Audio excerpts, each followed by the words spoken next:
O ja, dat is oké, dankie. Nou, goeienaand aan julle almal. Soos Tinus nou gesê het, gaan ek vanaand 'n bietjie praat oor 'n siening van wat die grondliggende oorsake is van die hele problematiek rondom armoede, ongelykheid, en ek moet maar werkloosheid elke keer bytrek omdat dit wat my betref 'n kern deel van die probleem is. Uit die aard van die saak gee ek nou 'n ekonomiese perspektief, want dit is nou al waarvan ek iets weet, maar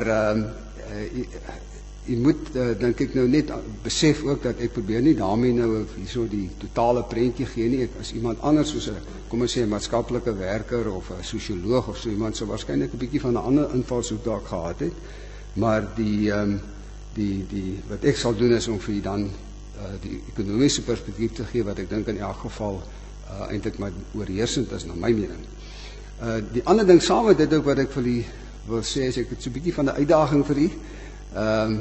Ek sal graag wil hê dat soos wat u luister en party van die oorsake, dit sal vir u miskien baie ver van ons af klink, maar dit is nie regtig so ver nie, en met die oog op volgende week se gesprek wat ek dink eintlik maar die hoogtepunt is waarna toe ons werk in terme van wat kan ons en wat moet ons omtrent hierdie sake doen, dat u kreatief daaroor dink ook wat dit vir u dalk sê, sodat u dalk volgende week ook daaroor u gedagte kan bydra.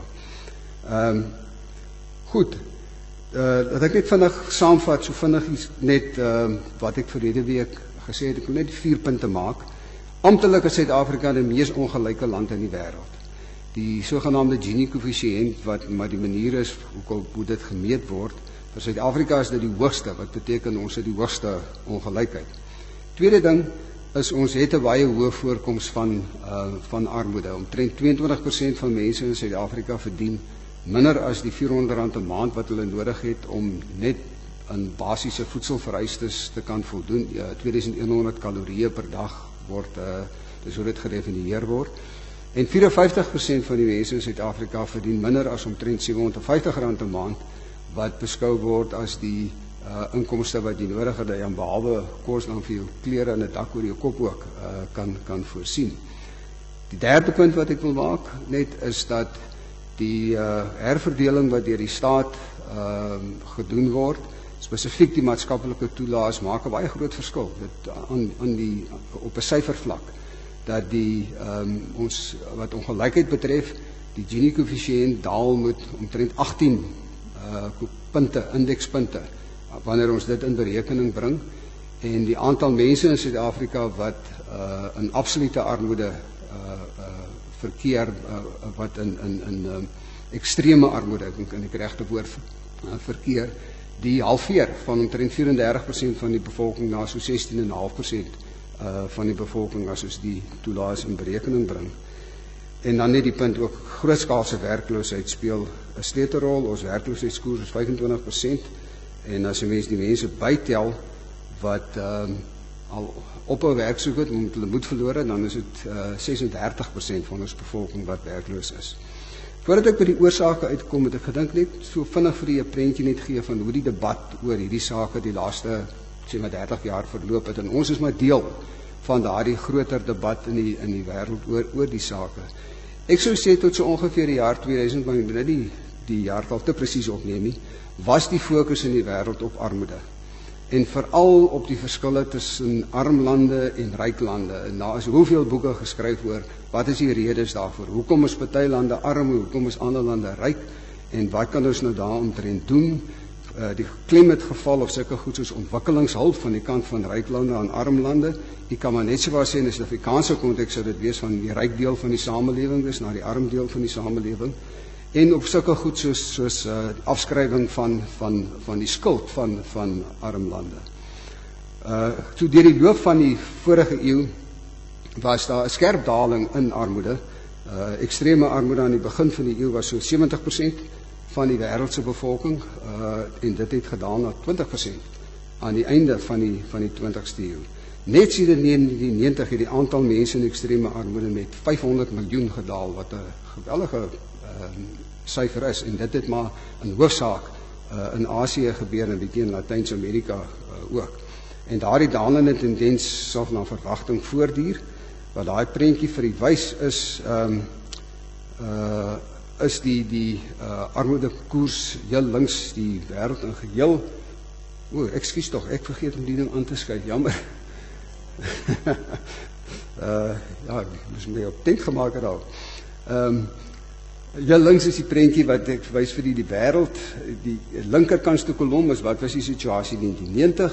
Die tweede kolom wys vir wat is die situasie in 2011 gewees. En derde kolom, wat is na verwagting, sal dit in 2030 wees. En jy sien die verwagting is dat absolute armoede gaan daal tot omtrent iets soos 5% van die wêreldbevolking teen 2030. En in die grootste deel van die wêreld dat dit omtrent uitgewis sal word, is eintlik net Sub-Sahara Afrika, waarna verwagting ekstreme armoede nog in teen 2030 werklik waar 'n groot probleem sal wees. Na 2000 egter verskuif die klem, juist ek dink as gevolg van die vordering wat gemaak is met die verligting van ekstreme armoede. En dit het meer na ongelykheid begin skuif, en ongelykheid en armoede is nie heeltemal een en dieselfde ding natuurlik nie. En veral na die 2008 finansiële krisis en al die stories wat uit dit uitgekom het van die hoë bonusse en goed wat die beleggingsbankiers verdien en al daai tipe van dinge, het die kolle geval op die heel boonste gedeelte, die top 1% en selfs die top 0,1% van mense, van die hele inkomste verspreiding. En mens kan dit verstaan, veral in die VSA, daai prentjie wys vir die ekskuus tog, ek vergeet almekaar om die ding aan te skuif. Die prentjie wys vir die wat gebeur het sedert 1980. In 1980 het die top 1% in Amerika 8% van die nasionale inkomste ontvang. Teen die jaar hier 2010, 2011 was dit amper 20%. So is 250% met ander woorde wat dit gestyg het. So is geen wonder nie dat dit baie aandag trek nie. Die feit van die saak is as 'n mens kyk na ekonomiese groei in die laaste 30 jaar, dan het die top 10% van die inkomsteverdeling, die mense wat daarin val, het die helfte, 50% van die voordele van ekonomiese groei het hulle ontvang. En die gevolg is dus dat 'n mens daai prentjie kry, want dit is hoofsaaklik tot nadeel eintlik van die middelklas. Wat vir die wys vir die advanced economies is maar die ontwikkelde deel van die wêreld, dit is nou Amerika, Brittanje, Europa en dis meer, en die emerging markets is nou lande soos onsself en Indië en China en Brasilië, wat jy als maar daar kan inreken, wat vir die wys die styging in die aandeel in die in nasionale inkomste van die groen kolomme van die boonste 20% en die blou kolomme wys vir die dat die middelste 20% se aandeel het gedaal in daardie tyd. Nou dit beteken nie hulle inkomste het gedaal nie, maar dit beteken dat hulle inkomste het relatief gestagneer, dat hulle het wel nog 'n styging ondervind, maar baie kleiner styging as wat die res en spesifiek daar die boonste groep ondervind het. Saam daarmee ook die laaste tyd dink ek is daar baie groter bewustheid van verskille in rykdom. Nou by rykdom bedoel ek nou besit van vaste eiendom en finansiële bates soos aandele en staatseffekte en wat die ook al in die portefeulje nog als mag wees. Dan die ongelykheid in rykdom is net baie groter as in inkomste, want dit is die geakkumuleerde uitkoms van ongelykhede in inkomste oor 'n baie lang periode. Op hierdie stadium kan 'n mens sê dat die top 15% van die bevolking in die wêreld besit die helfte van die rykdom, soos wat ek dit nou gedefinieer het. In die VSA ontvang die top 10% 40% van die inkomste, maar hulle besit 70% van die rykdom. En die top 1% besit 33% van die rykdom. So 'n geweldige hoë konsentrasie van besit van bates. En die gevolg daarvan is ook dat 'n toenemende deel van hoë inkomste kom uit besit van bates, rente en dividende en daai tipe van goed wat mense verdien. Vir die top 10% kry nou al meer as die helfte van hulle inkomste uit die inkomste wat hulle besit van bates verdien eerder as uit arbeidsinkomste. So die ongelykheid in inkomste word net dan nou op hierdie manier geperpetueer. En die grafiek wys vir die net hoe hoeveel groter, die blou kolomme, hoeveel groter is die ongelykheid in in rykdom nog as wat dit is in inkomste, weer eens in die ontwikkelde wêreld en ook in die opkomende markte, soos hier by ons. Daar is, ek dink jy kan sê, op hierdie stadium baie belangstelling in hierdie hele onderwerp. Daar is 'n debat in die wêreld aan die gang daaroor. Ek het net daar sommer 3 deelnemers aan die debat genoem. Paus Fransis, vandat hy sy pauskap aanvaar het reg van die begin af baie hieroor te sê gehad. Hy praat van die economy of exclusion, wat ek dink eintlik 'n baie goeie beskrywing is, uitsluiting. En volgende week, as ons praat oor wat ons kan doen, dink ek, sal ek nog eens graag daarby wil aansluit. Ek het verlede week ook genoem dat inklusiwiteit is vir my 'n belangrike begrip in wat 'n mens doen omtrent die hele armoede en ongelykheidssituasie. Aan die ander kant, ek mens sou dit van die paus verwag. Aan die ander kant, selfs in sal ek sê aardskonservatiewe finansiële instellings soos die IMF, die Internasionale Monetaire Fonds, het nou onlangs in 'n publikasie van hulle het hulle gesê, widening income inequality is the defining challenge of our time. En dan die derde ding wat ek noem die Piketty verskynsel. Nou Piketty, ek weet nie wie van julle dalk al die naam gehoor het nie. Dan moet ek vir julle sê, jy kan maar so 'n merkie maak in die kop, want jy gaan oor so 'n maand van nou af gaan jy sy naam baie hoor, want hy kom Suid-Afrika toe. Hy is 'n Franse professor in ekonomie. Hy kom Suid-Afrika toe om op die 3de Oktober lewer hy verjaar die Nelson Mandela gedenklesing. Nou hy het 'n boek geskryf 2 jaar gelede in Frans, en toe sit so 15-18 maande gelede in Engels vertaal. Die boek se naam is Capital in the 21st Century. En die boek wat dit basies oor handel is hierdie hele kwessie van ongelykheid, en veral daai top 1%, en waaroor hy dit het, is dat ons beweeg, dink hy, na 'n situasie soos wat jy 200 jaar gelede gehad het met die adelstand, dat 'n klomp mense sal eintlik op 'n agterende kan sit en niks doen, en net uit die inkomste uit hulle bates uit leef, en dat dit oor erwing sal dit net voortgesit word. En sy oplossing terloops vir die probleem is 'n baie hoë rykdombelasting, maar dan moet dit wêreldwyd geïmplementeer word, so al 200 plus lande in die wêreld vir ons moet ooreenkom dat almal dit gaan doen. En ek moet sê, hy self erken dat dit nou nie baie praktiese oplossing is nie. Maar soos ek sê, jy gaan van hom hoor, hy die 30ste September praat hy by die Universiteit van Kaapstad, en as jy dalk sou belangstel om te gaan luister, maar hy is, wat hulle verwys na hom as die eerste rock-ekonoom, want daai boek waarna ek verwys het van hom, het op hierdie stadium reeds 2,5 miljoen kopieë verkoop, is in 'n hele klompie tale vertaal. Nou, wonder ek nogals, professor Piketty, ek weet nie hoeveel presies kry hy vir elke boek wat verkoop het, maar hy moet 'n redelike ryk man nou wees. Nou wonder ek of hy nou anders dink oor hierdie sake, van dat hy nou agtergekom het, maar hoe gebeur dit baie keer dat 'n mens ryk word, die doen nogals iets daarvoor, dit val nie net sommer uit die lug uit nie. Maar goed, dit is die agtergrond, net waarteen hierdie gesprek aan die gang is. Nou as ek kom by die grondliggende oorsake, die eerste ding wat ek net vir u wil sê, mens moet net onthou dat ongelykheid het nie nog altyd net toegeneem nie. Daar was 'n lang periode hiervan na die, kom ons sê rofweg van die Eerste Wêreldoorlog tot 1980, wat ongelykheid in die wêreld afgeneem het. En die toename in die laaste 30 jaar vat ons eintlik maar terug tot min of meer 1930, waar ons toe was. En ek dink as 'n mens 'n langer termyn perspektief neem, dan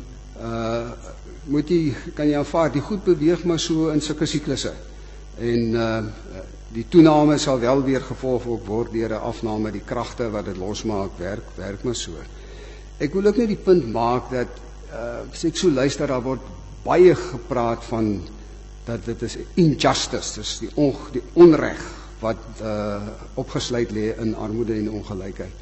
Ek dink mense moet 'n bietjie versigtig omgaan met daai woord. Daar is ook in party situasies wat 'n mens as onreg of injustice kan beskryf, maar is nie net dit nie. Armoede is baie keer ook die uitkoms van gebeurtenisse wat buite mense se beheer is. Ongelykheid is dikwels ook die uitkoms van onvoorsiene en onbedoelde makrotendense wat werk in die ekonomie en sekere gevolge dan het. Maar dan wil ek dadelik net bysê, dit beteken nou nie jy kan agteroor sit en maar sê maar nou moet maar Gods water oor Gods akker loop nie, dit beteken nog steeds 'n mens moet kennis neem daarvan en bedag wees daarop en jy moet kyk wat daaromtrent gedoen kan word. Die grondliggende oorsake, ek het die 6 groot goed neergeskryf. Nou is dit vir u lyk nou 'n bietjie na 'n paar na 'n paar groot woorde wat daar staan. Ek sal soos ek aangaan die groot woorde vir u probeer dit verduidelik in verstaanbare taal. Maar institusionele verandering is die eerste een waar ek iets wil sê. Die opkoms van neoliberalisme, lelike woord wat Amanda Gousoek na verwys het laasweek. Globalisering, tegnologiese ontwikkeling, finansialisering en dan bloot net individuele verskille tussen mense. Nou, eerstens die hele kwessie van instellings. Nou, die vraag is, ek dink die beginpunt natuurlik is nou, wat bedoel 'n mens nou, wat is nou 'n instelling? Nou, die ou wat seker een van die grootste experts in die wêreld is oor hierdie hele kwessie van instellings en institusionele ontwikkeling, is 'n man met die naam van Douglas North. Hy het die Nobelprys in die ekonomie gekry vir die werk wat op hierdie gebied gedoen het. Nou, hy het gesê, institutions are the rules of the game in a society, or more formally, the humanly devised constraints that shape human interaction. Dis die reëls van die spel. Die reëls wat mense neerlê, wat die samelewing neerlê. Dit is die instellings waarbinne ons beweeg en wat ons gedrag bepaal. En hy maak dan die punt spesifiek dat hierdie instellings het insentiewe tot gevolg. Dit moedig mense aan om sekere goed te doen en dit ontmoedig hulle om ander goeders te doen. En ek dink in Suid-Afrika vandag is dit nogals 'n baie belangrike manier om na ons eie problematiek te kyk. Instellings, hierdie kry mense nie net in die ekonomiese sin nie, maar ekonomiese en politieke instellings die werk maar saam, as 'n interaksie tussen hulle. En eintlik is dit in 'n groot mate met die politieke instellings wat die ekonomiese instellings in 'n land bepaal, of kom ons sê dan die politieke gedragsreëls wat die ekonomiese gedragsreëls bepaal. En wat mag gebeur is dat diegene met politieke mag vorm die instellings tot hulle eie voordeel. Hulle sal byvoorbeeld eiendomsreg manipuleer tot hulle eie voordeel, iets soos die regulering van die arbeidsmark probeer tot hulle eie voordeel te plooi. En aan die einde van die dag is daar volgens Douglas North twee verskillende tipes van instellings wat jy kan kry. Jy kry instellings wat produktiwiteit aanmoedig en produktiwiteit bevorder, en aan die ander kant het jy uitstellings wat blootgemik is op herverdeling en dan nou rent-seeking. Nou is nie vir my 'n mooi Afrikaanse woord eintlik daarvoor nie. En dan sê hy met die insentiewe wat geskep word afhangend van watter tipe instellings in hierdie kategorieë wat 'n mens in 'n samelewing kry, daardie insentiewe is van groot belang, want dit sê ook wat se tipe van kennis en wat se tipe van vaardighede word beloon en word mense dus aangemoedig om dit te verwerf. Nou, wat van Suid-Afrika? Wat sê hy die hele storieetjie oor instellings nou vir Suid-Afrika? Nou, dadelik het ons weet, as ons in Suid-Afrika praat oor instellings en die impak van dit op armoede en ongelykheid, dan is daar dadelik so 'n groot olifant in die kamer, en soos met hom, sommer dink ek dan uit die pad uit kry, en dit is onmiddellik, nou praat hier oor apartheid, en eintlik verder terug ook as dit, en dit is so, ek gaan dit sommer reguit sê, ek dink 'n mens kan nie daarvan wegkom nie, dat nie net apartheid nie, maar voor apartheid het sekere instellings, sekere gedragsreëls neergelê waardeur sekere mense voordeel is en ander is benadeel. En dit het 'n impak tot vandag toe op die situasie in terme van ongelykheid en armoede in ons land. En dit gaan oor reëls soos grondbesit. Weet as jy byvoorbeeld dink aan die wet wat in 1913 aanvaar is in terme waarvan swart mense slegs in 7% van Suid-Afrika kon grond besit. Dit gaan oor sulke goed soos groepsgebede wat gemaak het dat swart mense mag nie besighede in die hoofstroom van die ekonomie bedryf het nie. Werkafbakening wat van die 20s afgekom het om sekere meer geskoolde werk te reserveer net vir blankes, die verskille in die onderwysstelsel ensovoorts. So dit is 'n gegewe myns insiens. Maar mens moet nie daarbey vashak nie, en ek moet sê ek self is ook 'n boega voor om apartheidse terms uit te rig. Ek dink die vraag is nou maar eerder na 20 jaar, hoe gaan ons vorentoe? Na 1994 het ons eintlik 'n institusionele revolusie gehad. Al die gedragsreëls het verander met verrykende implikasies vir insentiewe. En ek het daar maar 3 goed neergeskryf. Regstellende aksie is een. Wat tot gevolg gehad het dat ons, wat ook ongelykheid in Suid-Afrika vandag aanmoedig, is daar 'n swart loonpremie. Dit is net eenvoudig so, as jy 'n swart CA is teenoor 'n blanke CA, daar is 'n premie, omdat jy's 'n gesogte persoon om vir maatskappye om in diens te neem om aan hierdie reëls te kan voldoen. Swart ekonomiese bemagtiging, dink ek, het 'n geweldige groot effek op insentiewe in Suid-Afrika. Ek dink eintlik dit is baie negatief in terme van die insentiewe wat dit tot gevolg het. Die ekstreme vorm daarvan is tenderpreneurskap, wat almal mee ook bekend is, en dan ook iets soos die uitbreiding in die maatskaplike toelaas wat ook insentiewe beïnvloed. Nou die jammerte is dus dat die institusionele revolusie wat ons gehad het na 1994 het insentiewe so verander dat dit gelei het tot groter ongelykheid, in plaas daarvan dat dit ongelykheid teengewerk het. Die effek op hierdie stadium nou na die tydperk wat ons nog gehad het sedert 1994, is dat as jy kyk na totale ongelykheid in Suid-Afrika en jy maak 'n onderskeid tussen ongelykheid binne groepe, bevolkingsgroepe, en dan ongelykheid binne elke bevolkingsgroep. Aan die regterkant kan jy sien dat die bydrae van ongelykheid tussen groepe het afgeneem. So jy het 'n herverdeling gehad van wit na swart. Daar's nie enige twyfel daaroor nie. Maar die ongelykheid binne elke groep, die het toegeneem tussen die individue binne elke groep, en dit is deel van hierdie hoe ons instellings verander het, wat dit ook dan veroorsaak het. Marie Leibrand van die Universiteit van Kaapstad, wat een van die experts in Suid-Afrika op hierdie gebied is, hy besteed sy hele loopbaan eintlik aan om hierdie sake te ontleed. Hy het gesê in een van die artikels wat hy hieroor geskryf het, intra-African inequality and poverty trends are already and will increasingly dominate aggregate inequality and poverty trends. En ander is die ongelykheid binne die swart gemeenskap wat eintlik ongelykheid in Suid-Afrika in die toekoms gaan bepaal. South Africa's changing population shares imply that a policy focus on race-based redistribution will become increasingly limited in the future as the foundation for further broad-based social development. Rather, it would seem that the more dynamically sustainable direction lies in addressing seriously the increasing inequality within each race group. Ongelykheid binne die swart groep, ongelykheid binne die wit groep en so aan. Dit is eintlik waarop die fokus dus in die toekoms sal moet wees. Goed, die tweede ding, daai lelike woord, neoliberalisme, wat seker die grootste institusionele verandering van die laaste 40 jaar is. Nou, dit gaan 'n lang tyd terug. Neoliberalisme het eintlik sy beslag gekry in die 1930s, Tweede Wêreldoorlog, daai tyd. Diegene van wat die geskiedenis ken, sal weet aan die een kant het jy in die weste die groot depressie gehad met al sy lelike gevolge, en aan die ander kant was dit die tyd van die opkoms van die Sowjetunie.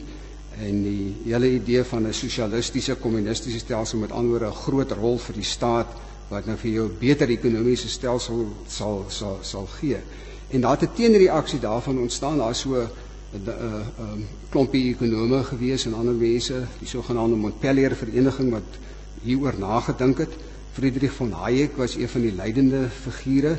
In later jare was Milton Friedman, Universiteit van Chicago, hy was een van die leidende figure wat gewaarsku het teen die negatiewe gevolge van 'n groter rol vir die staat in die ekonomie, en spesifiek die impak wat dit het om mense se vryheid te beperk en dat jy swakker ekonomiese uitkomste op die ou end het. Nou, dit was nou als nou akademiese idees tot 1980 rondweg. En toe kom Ronald Reagan en Margaret Thatcher en hulle aanvaar die idees, die filosofie agter neoliberalisme en hulle begin dit toepas in beleid in die VSA en in Brittanje in die besonder en daarvandaan het dit verder uitgekring. Die kern van neoliberalisme is dat jy die groter rol vir die vrye mark gee in die reëling van ekonomiese sake en dat jy die staat se rol eintlik kleiner maak.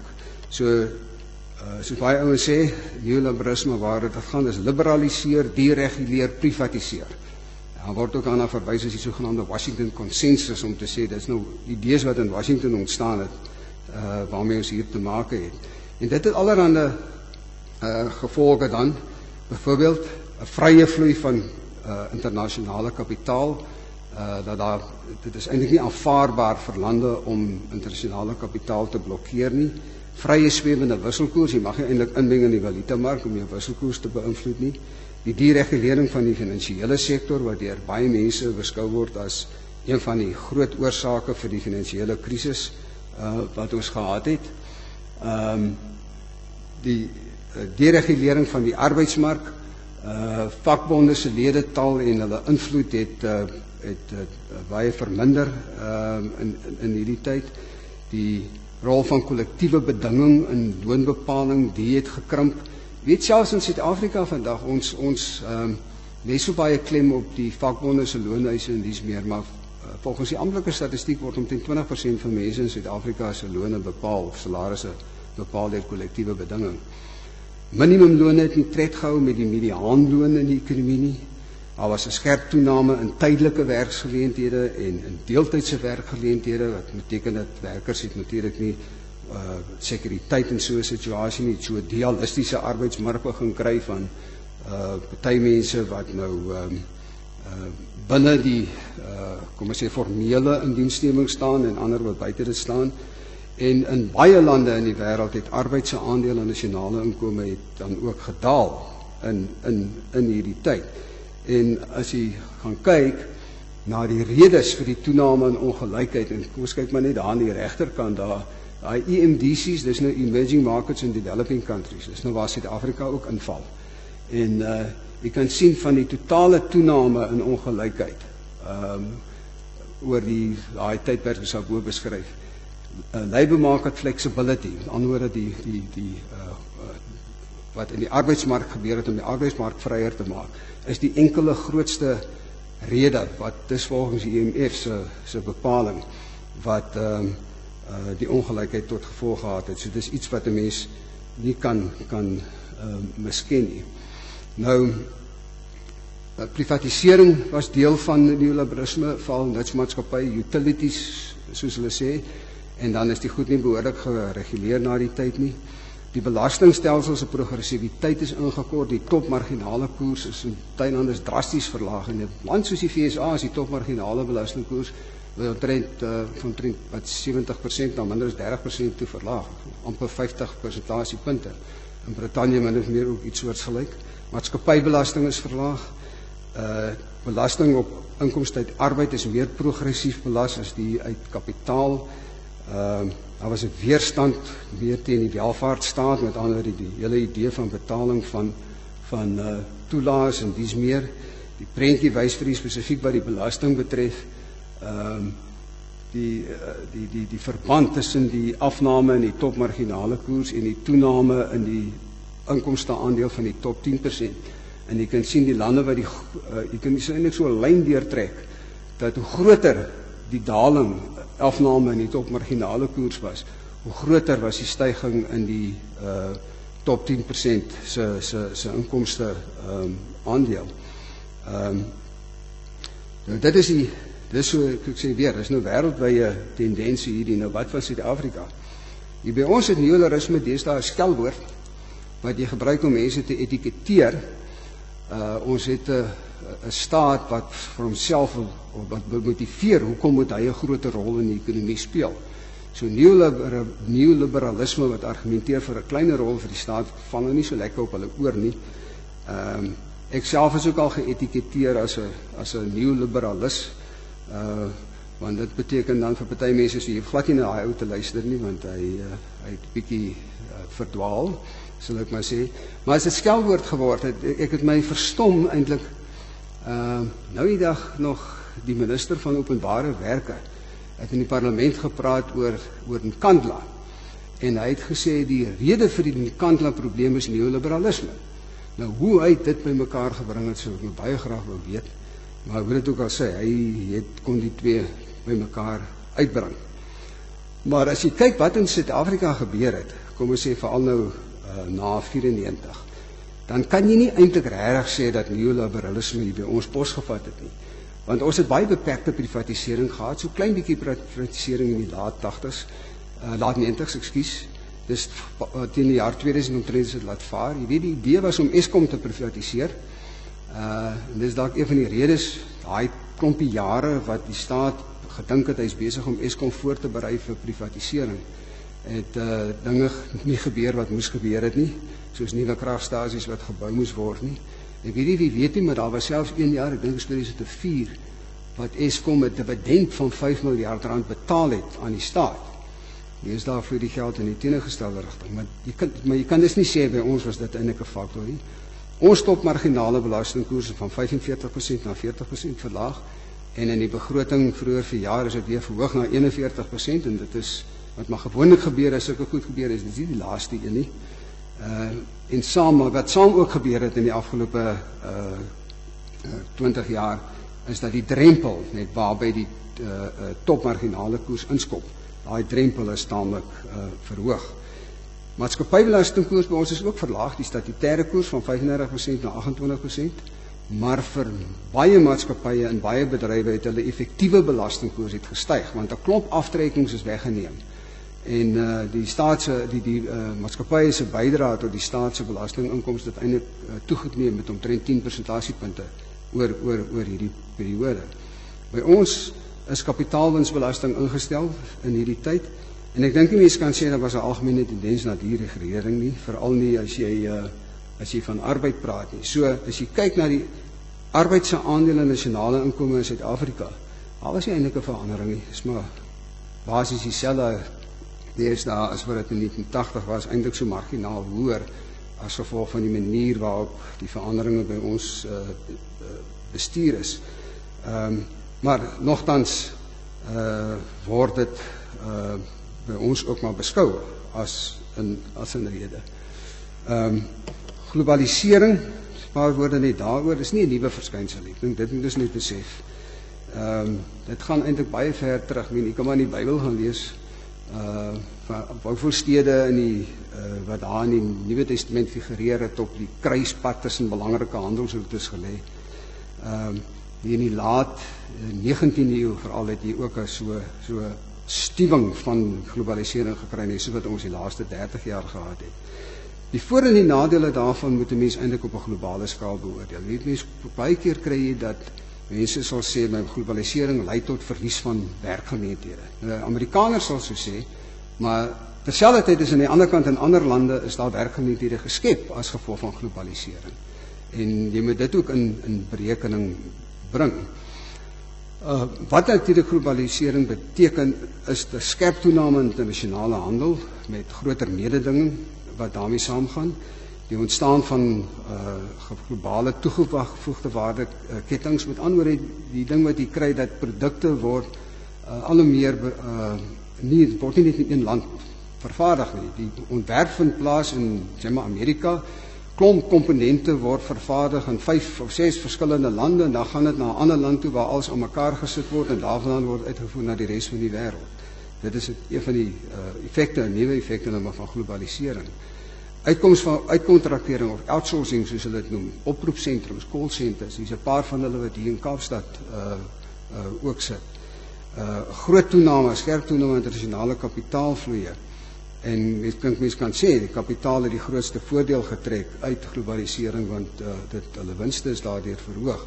Die prentjie wys maar net vir die skerp toename aan die handelskant en die finansiële kant wat daar plaasgevind het op die globaliseringsgebied. Handelsglobalisering het spesifiek die van 'n ekonomiese perspektief nou die gevolg dat dit die aanbod van ongeskoolde werkers en semi-geskoolde werkers in die wêreld geweldig verhoog het. En aan die ander kant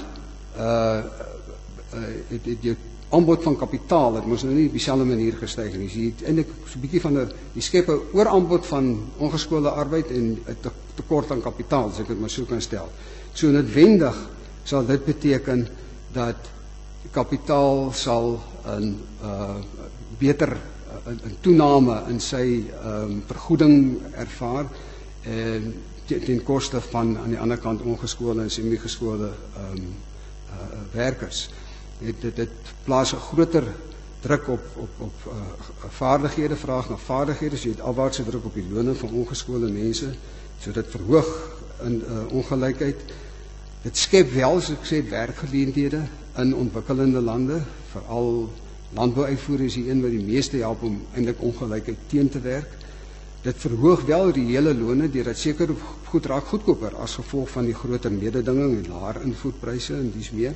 So aan die einde van die dag kan 'n mens eintlik sê handelsglobalisering het miljoene mense uit armoede gelig, veral in Asië, en die ongelykheid tussen lande verlaag, hoewel dit tussen individue vergroot het. Een van die neeweffekte egter was dat baie lande het eintlik deindustrialisasie, 'n inkrimping van hulle vervaardigingssektor ondervind as gevolg van globalisering, want die sentrum van vervaardiging het verskuif na Asië, veral China. So die bydrae het gedaal in die westerse wêreld, in die VSA en in Brittanje het die aantal werkgeleenthede in vervaardiging gehalveer. Veral vir laag en semi-geskoolde is baie werkgeleenthede vir daai lande verlore gegaan. Jou vakbonde is ondermyn, die kollektiewe bedingings is ondermyn, want hulle is veral sterk in vervaardiging, so jy het groter ongelykheid as gevolg daarvan. Aan die ander kant het die finansiële globalisering. Dit verwys veral na die groter vloei van kapitaal internasionaal oor landsgrense heen. Dis gekonsentreerd in hoë vaardigheid en hoë tegnologie sektore van die ekonomie. Veral direkte buitelandse beleggings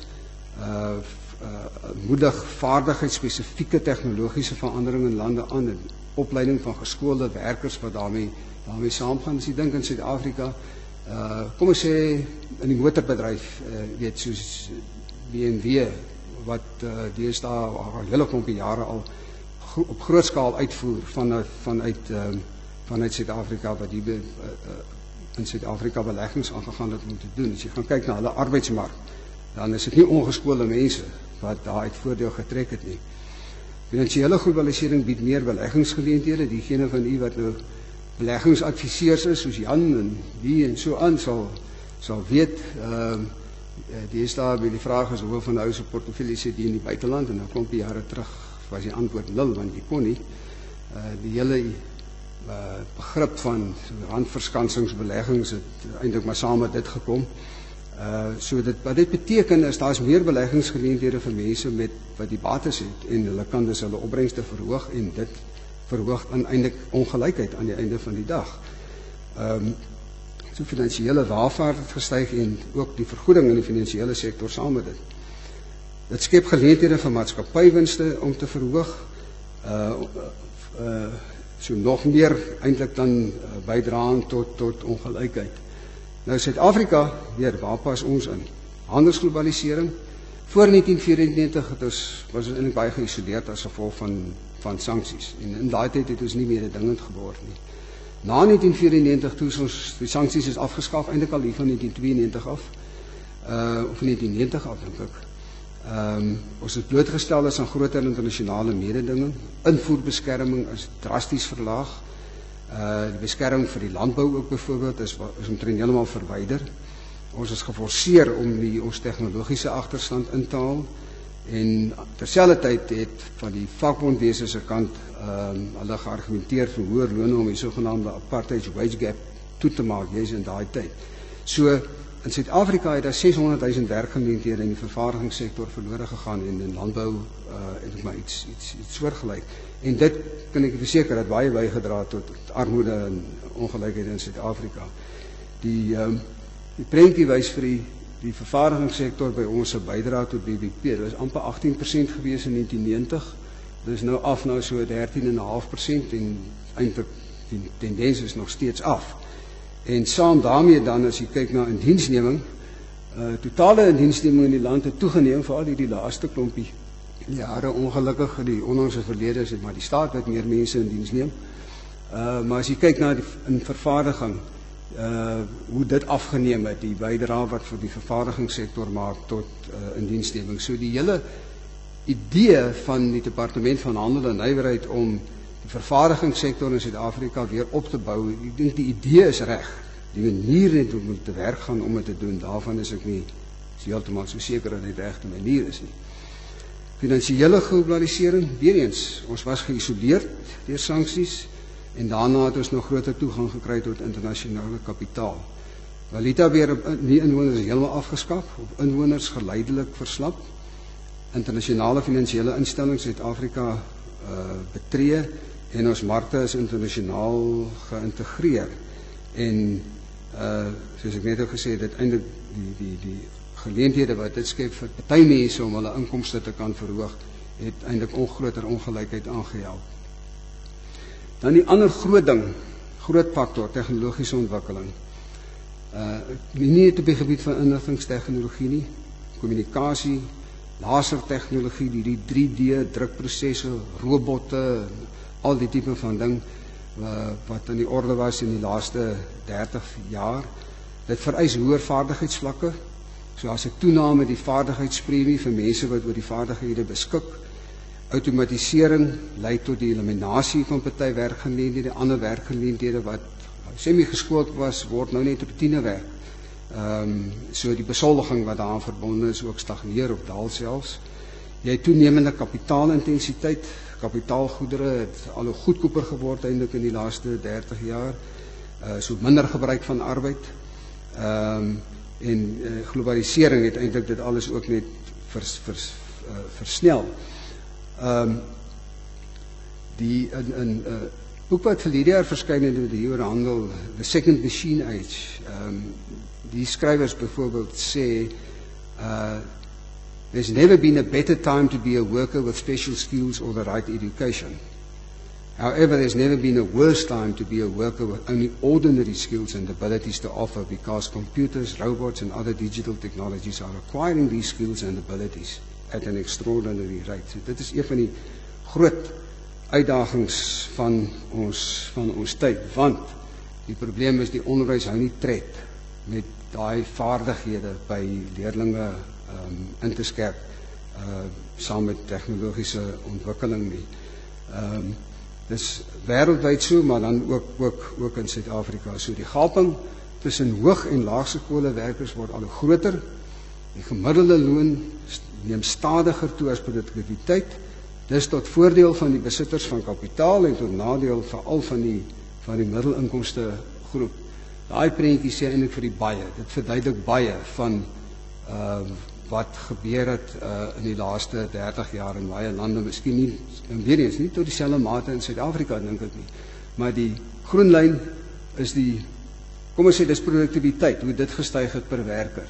En dis wat met lone gebeur het, van produksiewerkers. So die grootste gedeelte van die voordeel van die tegnologiese ontwikkeling en die hoër produktiwiteit wat dit moontlik gemaak het gegaan na besitters van kapitaal toe, eerder as dit na die werkers toe gegaan het. 'n Interessante aspek van tegnologiese ontwikkeling is dat dit die opkoms van supersterre moontlik gemaak het. Sport- en vermaaklikheidssterre is van die hoogs besoldigde en rykste mense in vandag se wêreld. Diegene van u wat opera liefhebbers dalk is, The Great Caruso, Enrico Caruso het 100,000 albums verkoop in sy loopbaan. Luciano Pavarotti het 100 miljoen verkoop. Kom ons sê maar hy het $5 gekry vir elke een, dan is dit $500 miljoen wat hy ontvang het uit sy plate verkope uit. In die sportwêreld, ek dink nou maar aan mense soos Roger Federer en Lionel Messi, daai tipe ouens, hulle bates gaan in honderde miljoene dollars wat dit ingaan. Dit is als moontlik gemaak deur die tegnologiese ontwikkeling. Neem die televisiedekking weg, dan is die geld nie daar om hierdie vergoeding en hierdie mense te kan betaal nie. Net so terloops in die sokkerwêreld, dat ek nou eendag gelees in die 50er jare in Brittanje, was daar 'n reël gewees dat 'n sokkerspeler mag nie meer betaal word per week as die mediaanloon in Brittanje nie, en dit was £20 'n week.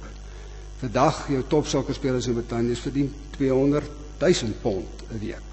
So dinge het bietjie verander, en soos ek sê, dis die tegnologiese ontwikkeling wat dit moontlik as moontlik gemaak het. Wat dit ook gedoen het, dit het die opkoms van groot maatskappye moontlik gemaak, hierdie groot multinasjonale maatskappye wat ons het, en daar is 'n sterk verband tussen die grootte van maatskappye en die vergoeding van bestuur, veral van jou hoofuitvoerende bestuur. En so dit daai top 1%, daai top 0,1% waarna ek vroeër verwys het, dit het 'n groot rol gespeel in die toename wat ons in daardie aspek gevind het. Buitengewone bonusbetalings in die finansiële sektor wat ons in die finansiële krisis gesien het aan die lig gekom het, is deur opskaling moontlik gemaak. Wat in Suid-Afrika? Ons het 'n agterstand gehad as gevolg van isolasie, dit moes ingehaal word. Ons arbeidsmag se vaardighede is egter nie belyn met die vlak van tegnologie nie, van vandag nie, die vereistes wat dit stel nie. Daar soos hulle sê, is 'n mismatch tussen die vraag na skills en die aanbod van die skills. Ons onderwysstelsel is nie gemiddeld leerlinge toe vir vandag se tegnologiese omgewing nie. Die Organisasie vir Ekonomiese Samewerking en Ontwikkeling met sy hoofkantore in Parys het so 'n jaar of 2 terug in 'n verslag oor Suid-Afrika het hy gesê egter ons ekonomiese beleid is gemik op die arbeidsmag wat ons wens ons het gehad, met hoogs gekwalifiseerde, geskoolde arbeidsmag, en nie die een wat ons werklik het nie. En dis hoekom ons sit met so 'n massa van ongeskoolde mense wat werkloos is, vir wie ons nie kan werk skep nie, omdat ons mik vir 'n tipe van arbeidsmag wat ons nie het nie. Finansialisering, nou weer eens so 'n lelike woord, maar baie mense beskou dit bloot as die toename in die rol van die finansiële sektor in die ekonomie, die toename in die aandeel wat die finansiële sektor in maatskappywinste ondervind het. Weer eens die FSA is die uitstaande een, jy weet, hier teen net voor die finansiële krisis het die finansiële maatskappye in finansiële sektor in die FSA het 8% in terme van bydra tot BBP bygedra tot die Amerikaanse ekonomie. Hulle 42% van die winste in die maatskappysektor het hulle ontvang. So dit is die tipe van ding waarna die mense verwys, maar meer spesifiek die toenemende oorheersing van finansiële oorwegings en besluitneming.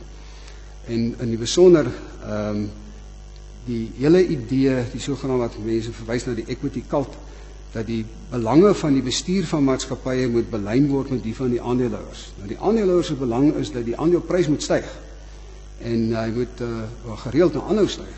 So die idee was dan jy moet vir bestuur ook dieselfde belang gee, dat hulle moet ook 'n belang daarin hê om die aandeleprys te laat styg. Dit is hoe die maatskappy bestuur moet word. En dit het 'n veranderde vergoedingsbeleid tot gevolg gehad met prestasiebonusse en aandeleopsies en al die tipe van goed wat in die prentjie gekom het, uiteindelik vir jou topbestuur die grootste deel van hulle vergoeding geword het. 'n ander beswaar teen hierdie neiging was dat dit 'n korttermyn fokus in besluitneming in maatskappye aangemoedig het, want dit gaan oor resultate nou en wat die effekte van dit nou gaan hê op die aandeleprys. En dit het tot nadeel gewees daarna van om langtermynsienings te neem, om te investeer, al beteken dit laer winste nou en vir die volgende 3 jaar, maar daarna is daar 'n voordeel. En wat dit tot gevolg gehad het, is minder werkskepping dan ook deur maatskappye. 'n Sterk fokus uit die aard van die saak op winsmarges, en winsmarges kan jy op verskillende maniere laat styg. Een manier is om koste te besny en insluitende jou arbeidskoste. So dit het ook in die konteks van ons gesprek bygedra tot ongelykheid. Veral daai 1% waar die hoofuitvoerende beampte se vergoeding in daai kategorie val. En die vraag word gevra, weerspieël dit nou ware talent? Is dit werklik noodsaaklik dat dit so hoog moet wees om insentief te gee om prestasie aan te moedig? is die skewe formules regverdig? Die upside is groter as die downside, wat ek daarby bedoel, as die maatskappy goed presteer, dan is daar 'n reuse bonus. As die maatskappy swak presteer, dan is die impak na die negatiewe kant nie in vir dieselfde mate nie. Die ekstreme geval vir my was nog hierso in die finansiële krisis. Daar weet Merrill Lynch is een van die Amerikaanse beleggingsbanke wat gesink het in daardie dae, en Stan O'Neill was hulle hoofuitvoerende beampte. So hy was nou aan die hoof, en ek kan sê hy was in die ou wat eintlik in die laaste instansie verantwoordelik was daarvoor dat hulle dit nie gemaak het nie. Maar toe hy nou uitstap uit sy kantoor uit na Merrill Lynch gestig het hy $243 miljoen saamgevat as beloning. Wat nou nie sleg is nie. Ek sal ook 'n maatskappy opvoeder as hulle vir my dit betaal. Maar dit is weer eens, is dit regverdig? Is dit billik as mense sulke goed hoor? Ja, en dan ook, dit is ook bevoordeel deur globalisering en dies meer. Suid-Afrika, waar pas ons weer in die prentjie? Nou soos dit klink bietjie soos 'n refrein, voor 94 geïsoleerd, na 94 geïntegreer met die internasionale finansiële markte, finansiële internasionale instellings betref Suid-Afrika en spesifiek hierdie beleggingsbanke wat in ons aandelemark inbeweeg het, Suid-Afrikaanse makelaarsfirmas oorgeneem het en al daardie tipe van goed.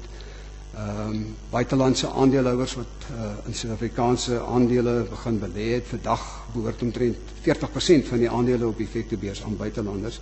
So die effek wat dit het is dat die praktyke en die standaarde wat in die 80er jare in die buiteland gevorm is, het ook oorgespoel na Suid-Afrika en is ook oorgeplaas hier na ons toe. Die laaste aspek in terme van bydraes tot ongelykheid, wil ek net die punt maak, aan die einde van die dag kan 'n mens al hierdie groot hoofstroomfaktore, maar aan die einde van die dag verskil mense. Mense is nie dieselfde nie. Hulle verskil in terme van hulle talente en hulle vaardighede, hulle verskil wat betref nie net hulle vermoëns nie, maar ook hulle inspanning, hoe hardwerkend hulle is en dies meer. En dit aan die einde van die dag gaan ook maar 'n verskil maak in terme van verskille tussen individue.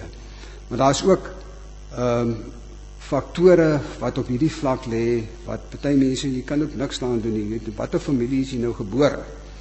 As jy nou gebore is in 'n Suid-Afrikaanse konteks, deesdae as jy dalk hoe sal ek sê, ek moet versigtig wees. Sê maar, jy is met Patrice Motsepe se seun, dan gaan jy definitief beter kan doen as wat die my seun was. So die familieagtergrond is belangrik en familie welvaart wat oorgedra word van een geslag na 'n ander. Ek het nou eendag hierdie lelike woord vir die eerste keer raak gelees, endogamie, en waarna dit verwys is die tendens dat hoogsbesoldigde mans en hoogsbesoldigde vrouens is geneig om te trou. En dan kry jy met ander woorde nou 'n familie-eenheid, nou weer 'n nuwe familie-eenheid met 'n hoë inkomste, en weer eens word dan oorgedra na die kinders en so word dit voorgesit en dra dit by tot groter ongelykheid. Netwerke, die kontakte wat jy het. Dalk het jy alself iewers 'n toukie getrek vir een van die kinders of wat ook al, maar hoe beter die netwerke is waarin jy betrokke is, hoe meer voordeel kan jou kinders ook daai trek. Die waardestelsel wat in 'n familieverband in 'n huisgesin oorgedra word aan kinders, dit het 'n effek op sulke goed soos byvoorbeeld inspanning met werksetiek en al en daai tipe van goed. En dan natuurlik iets soos erflating, soos ek sê, wat professor Piketty 'n probleem het. En weet, daai goed maak al 'n verskil. Net 'n paar woorde dan oor die oorsake van armoede. Dis dieselfde as vir ongelykheid. Maar by armoede kom daar nog 'n klomp ander faktore ook by. Baie waarvan nie ekonomies is. So ek sal dadelik erken oor hierdie gedeelte ding, is daar ander mense wat baie dink ek kan byvoeg by wat ek nou kan sê. Natuurrampe, aardbewings, droogtes, oorstromings veroorsaak dat groot dele van bevolkings verarm. Pandemies, epidemies, hier in Suid-Afrika HIV vigs. Ek is nie bewus van 'n studie wat gemaak is al om die bydrae wat HIV vigs tot armoede in Suid-Afrika gemaak het, dit spesifiek vas te vang nie, want dit moet enorm wees. As jy net dink aan hoeveel vigsvegies daar is, hoeveel huishoudings daar was en steeds is, wat die hoof van die huishouding is 'n 13-jarige kind, want die ouers is almal al twee dood en familie is dood en vigs ensovoorts. Dit moes 'n groot rol gespeel het. Ek sê, ek is net nie bewus daarvan dat dit al ooit behoorlik nagevors en 'n waarde daarop geplaas is nie. Interne konflikte in lande soos burgeroorloë, dit laat mense verarm. Kyk maar na Afrika. Swak regering, swak dienslewering, korrupsie. Nou kom ons 'n bietjie nader aan die huis, as mense nou dit noem. Dan is daar kulturele verskille, mense wat vasgevang word in 'n armoedekultuur. Die hele samelewing, hulle mini-samelewing waarin hulle bevind. Dat dit eintlik, dit kan so ontwikkel dat dit eintlik het is amper nie aanvaarbaar om jouself te verbeter, om uit te breek uit daardie omgewing waarin jy jou bevind nie. Een van die boeke wat ek gelees het in die onlangse verlede wat 'n baie groot indruk op my gemaak het, die titel is Beyond the Beautiful Forevers. En waarna het verwys is plakkerskampe, maar eintlik erger as plakkerskampe, slums, as my erger woord as plakkerskampe, by Mumbai in Indië. En die titel net om dit te verduidelik, daar's 'n groot betonmuur gebou om want die internasionale lughawe lê net daar by die plakkerskamp, want dat die mense nie die plakkerskamp kan sien, die slam kan sien, die groot betonmuur, en op die muur is daar advertensie vir The Beautiful Forevers. Ek dink is 'n reisagentskap of so iets wat die advertensie daar geplaas het. Maar die punt wat ek wil maak is die geskryf deur 'n joernalis, die boek wat vir 3 jaar binne die slam gaan bly het. En een van die gewaarwordings wat sy gehad is hoe die mense mekaar aftrek en mekaar weerhou, dat die wat probeer om te verbeter, die word afgetrek, want hulle probeer dan nou vir hulle nou fancy hou. So dit is, daai kultuur is 'n moeilike een om teen te werk. Maar dan, ek kom maar weer terug by die werkloosheid, wat ek dink in ons geval 'n reuse faktor is. As jy kyk in internasionale konteks, die groen stafies daar, dit is ons werkloosheidskoers, vergelyk het met 'n paar ander vergelykbare lande. Maar daai blou ene wat nou laer is, die absorpsiekoers, met ander woorde, watter gedeelte van die mense in Suid-Afrika wat potensieel kan werk, word deur ons ekonomie geabsorbeer. En jy kan sien, dit is laag, die twee werk mos maar so teen mekaar.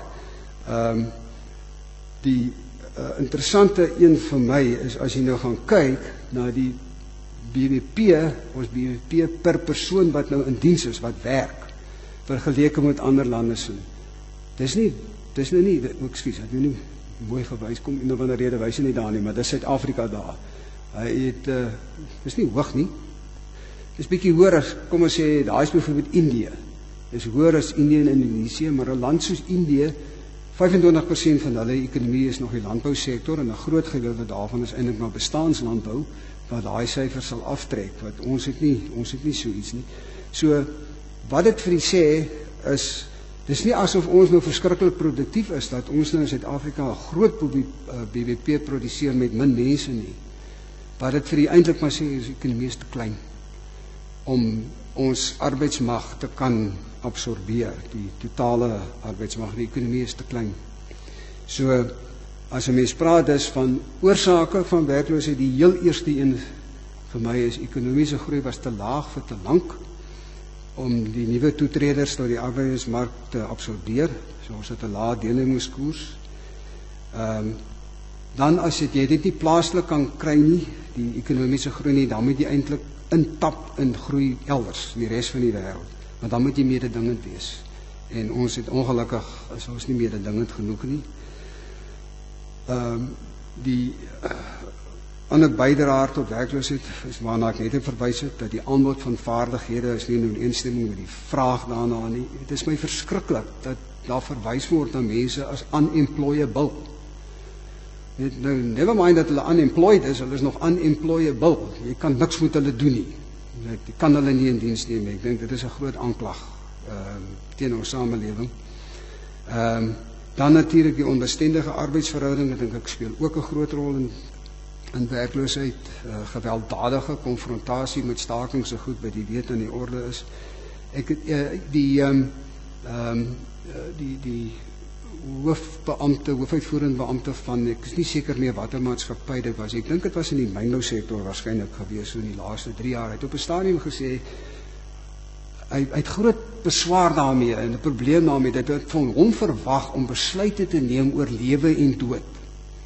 Want hoe hy hierdie staking hanteer gaan maak, soos die vakbonde optree en mense geïntimideer word en mense doodgemaak word, is dat sy besluite wat hy neem maak dat mense word doodgemaak of nie doodgemaak nie, en hy dink nie dis reg teenoor hom nie, wat ek nogals mee saamstem.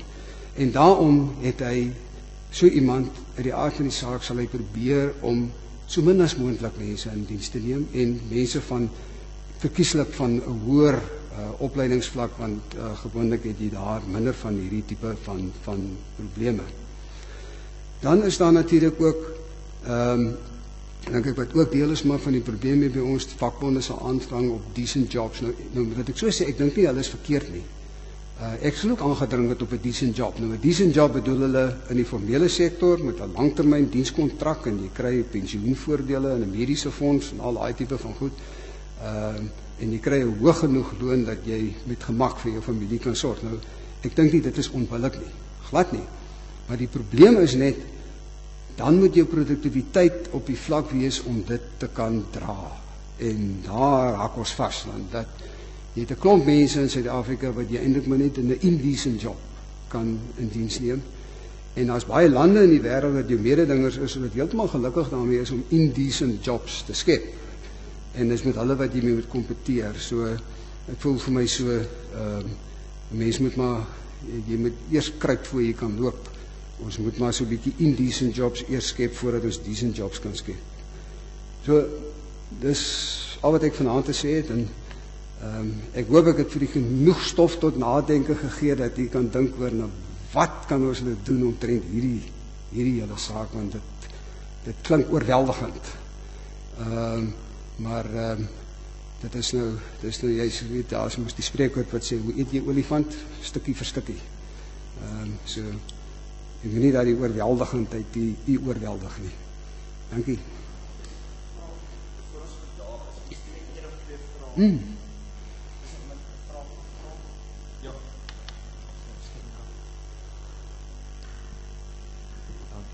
Kan julle my hoor? Mag ek net begin deur te sê dit was 'n besondere insiggewende praai. Baie dankie daarvoor. Dis nou van een jak aan 'n ander jak. Dis reg. Hy is groot jak en ek's klein jak. Ja, toevallig ek weet hier's enkele mense in gehoor wat ook soos ek besonder belangstel in die werking van die ekonomie en die groter uitdagings. En as ek terugdink op Stellenbosch het professor Sampie de Blanche eendag in die klas gesê, hy het so toeriste soos nou jy in Indië gesien het of gelees het, so slogan gesien, South Africa, the world in one country. Toe sê maar hy wil net iets bysit, the world's problems in one country. Nou ek dink ons is nog steeds in daai situasie. En eintlik wil ek net 'n snaakse vraag vra. Daar's baie mense wat ekonomies aktief is. Okay, hulle het 'n werk. Hulle kry X hoeveelheid rand in per maand. Maar as ek kom by die opbou van welvaart, boer hulle agteruit. Hulle bou nie welvaart, hulle blaas elke maand al die geld wat hulle verdien en dan beland hulle in die struik dat hulle begin skuld maak en hulle begin hulle lewenstyl finansier met skuld en wat hulle eers mettertyd agterkom is dat hulle eintlik agteruit boer. Waar pas daai spesifieke persoon in die definisie van armoede of is hy nog buite dit? Nee, ek dink hy is wat het as jy nou vir Tony Ehrenreich van Cosatu so vra sal hy sê dis die working poor. Dis mense hulle het werk, hulle selfs hulle is in die formele sektor, maar hulle salaris is te laag. Hulle kan nie uitkom met hulle salaris nie om dit nou gewone taal te stel. But ekskuus Jan? Ja, as die inkomste te klein, jou uitgawes te groot, ja, dis twee kante van dieselfde muntstuk eintlik, nee. Maar dit is dink ek waar dit sal inpas. Nou, kyk, ek het verlede week ook daarna verwys, jy is hierdie kwessie van dan skuld, en dit is nou waar die mikroleners natuurlik in 'n groot mate dan in die prentjie kom, en hoekom daardie bedryf baie beter gereguleer word nou as 'n paar jaar gelede, gelukkig. Maar dit word inderdaad aangevoer as een van die grootste oorsake van die finansiële krisis in die VSA spesifiek, dat mense het skuld aangegaan om hulle lewensstandaard te kan lig en te kan handhaaf, en op die ou end kon hulle nou nie meer die skuld bybring nie.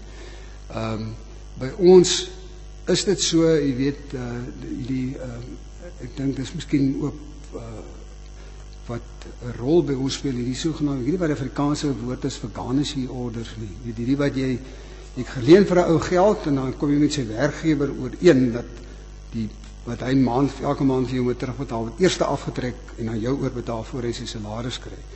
Jy weet dat jy die situasie gekry het van mense wat 80% op die eind van hulle salaris elke maand gaan op hierdie tipe van garnishing orders, in plaas daarvan dat hulle dit in hulle sakke ontvang. So, ja, ek dink jy is heeltemal reg, dit is deel van die probleem. Kyk, dit is, ek dink in Marikana ook, dit is daai tyd aangevoer is, as een van die hoofredes vir hierdie, wat nou mense beskou as buitensporige looneise, is dat hierdie ouens met soveel skuld, wat hulle moet afbetaal, hulle die geld nodig om hulle skuld te kan betaal, vir geen ander rede nie. So, dis al wat ek kan sê daaroor, ja.